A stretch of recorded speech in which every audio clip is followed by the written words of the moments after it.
जय हिंद दोस्तों, वंदे मातरम। क्या सच में इजराइल गाजा पर जमीनी कब्जा करने में डर रहा है?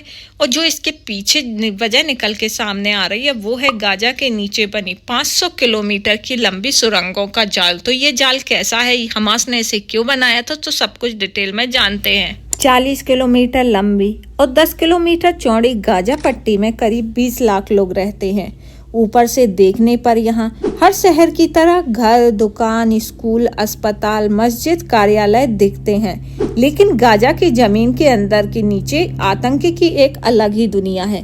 हमास ने दावा किया है कि उसने करीब 500 किलोमीटर लंबी सुरंगों का एक अंडरग्राउंड नेटवर्क बना के रखा है, जिसके एक्सेस प्राइवेट इमारतों में, स्कूल और मस्जिदों में होते हैं।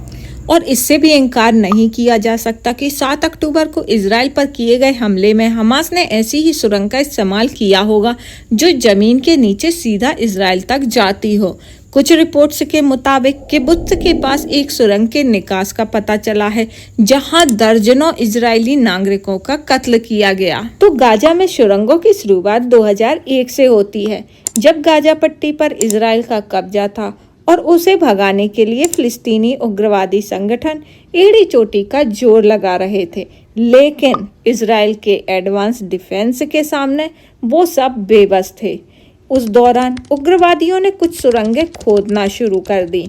वो इन सुरंगों में विस्फोटक भर देते और इजरायली बॉर्डर पोस्ट को उड़ाने की कोशिश करते, लेकिन इसमें मेहनत ज़्यादा थी और हासिल कम होता था।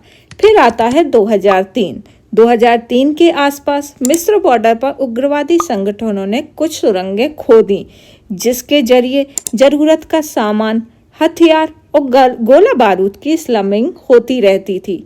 2004 में इजराइल के प्रधानमंत्री एरियल सोरेन ने गाजा छोड़ने का ऐलान कर दिया और 15 सितंबर 2005 तक इजराइल ने गाजा खाली भी कर दिया। इजराइल के गाजा से निकलते ही वहां फतह और हमास के बीच संघर्ष छिड़ गया।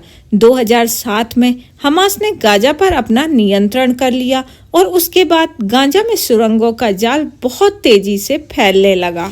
लेकिन इन सब के बाद 2006 की एक घटना ने इजराइल को काफी हैरान कर दिया, जब फिलिस्तीनी उग्रवादियों ने गाजा इजराइल बॉर्डर के पास एक सुरंग खोद डाली, जिसके जरिए हथियारबंद लड़ाके इजरायली बॉर्डर पोस्ट के पीछे निकल आए, जिसमें उन्होंने 2 इजरायली सैनिकों को मार दिया, जिसमें से एक घायल हो गया और एक जवान को पकड़कर ये लोग सुरंग के रास्ते वापस ले आए।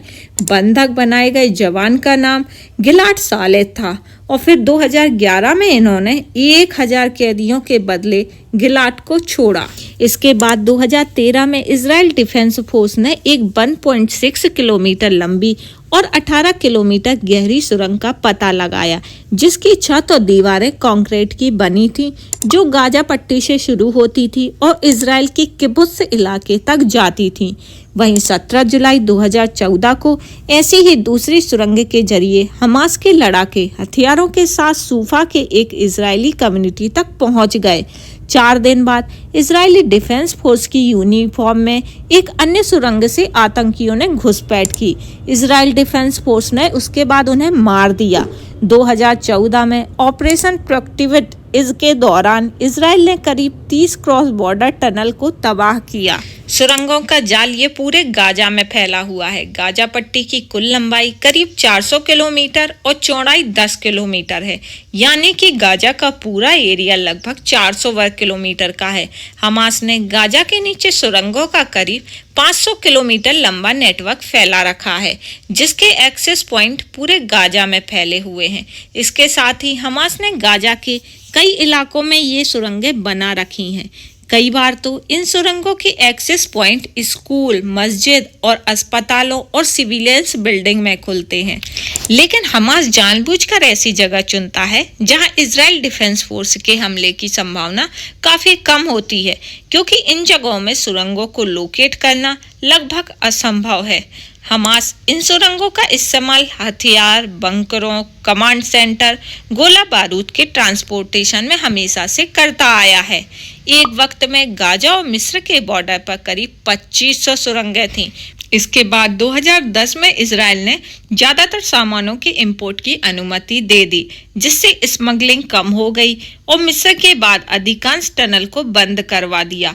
2021 में इजराइल ने दावा किया कि उसने हमास की 100 से ज्यादा सुरंगों को तबाह किया है।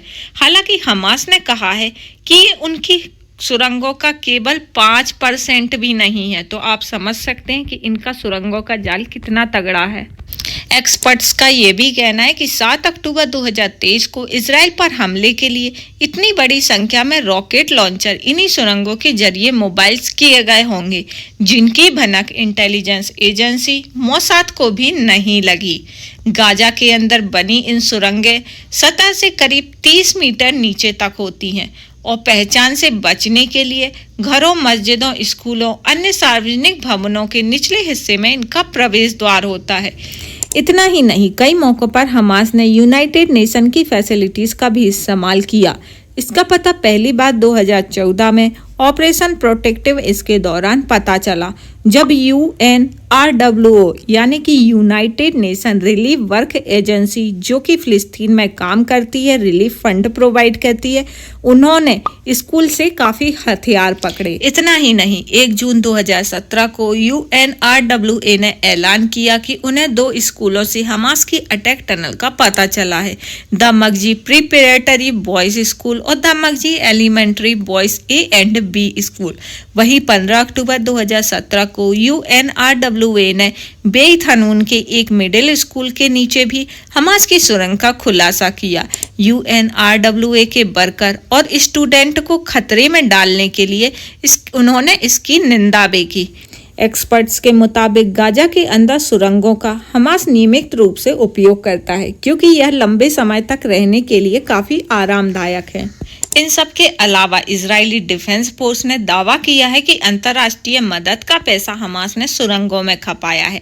हमास ने युद्ध में नष्ट हुए घरों को दोबारा बनाने के लिए भेजी गई आर्थिक मदद और लाखों टन का सीमेंट का उपयोग सुरंग बनाने में किया है।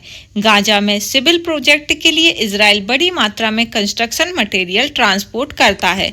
इजराइल के मुताबिक हजारों ट्रक सीमेंट, लकड़ी, लोहा, जिसमें गाजा में घर, अस्पताल, स्कूल, लाइब्रेरी बन सकते थे, लेकिन हमास ने उसका उपयोग सुरंगें बनाने में कर दिया।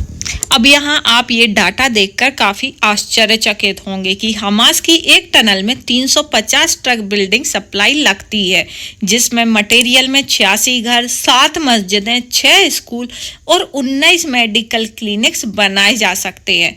हर सुरंग की कीमत $30 लाख यानी कि करीब 25 करोड़ की होती है। 2014 में ऑपरेशन प्रोटेक्टिव इसके बाद हमास का सिविल अफेयर्स बजट लगातार कम हुआ है, लेकिन मिलिट्री बजट 15% से बढ़कर 55% कर दिया गया।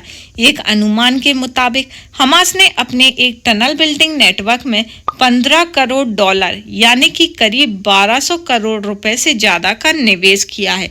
अब आप सोच सकते हैं कि इन्हें जनता की भलाई चाहिए क्या, या फिर इन्हें अपना जो आतंकी नेटवर्क है उसको बड़ा करना है। आप इससे समझ सकते हैं आसानी से कि आखिर हमास का मोटिव क्या है।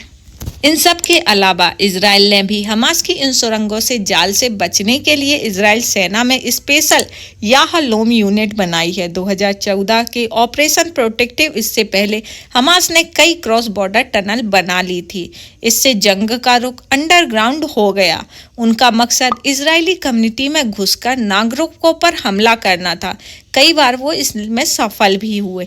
इस बढ़ते खतरे का सामना करने के लिए इजराइल ने अपनी याहलोम यूनिट में सोल्जर की संख्या भी दुगनी कर दी है। याहलोम कॉम्बैट इंजीनियर्स कोर्प्स की एक एलिट कमांडो यूनिट है। याहलोम इन सुरंगों को खोजने और क्लियर करने और नष्ट करने में काफी माहिर है। तो अब आप समझ गए होंगे कि हमास ने पूरे गाजा में किस तरह सुरंगों का जाल बना रखा है।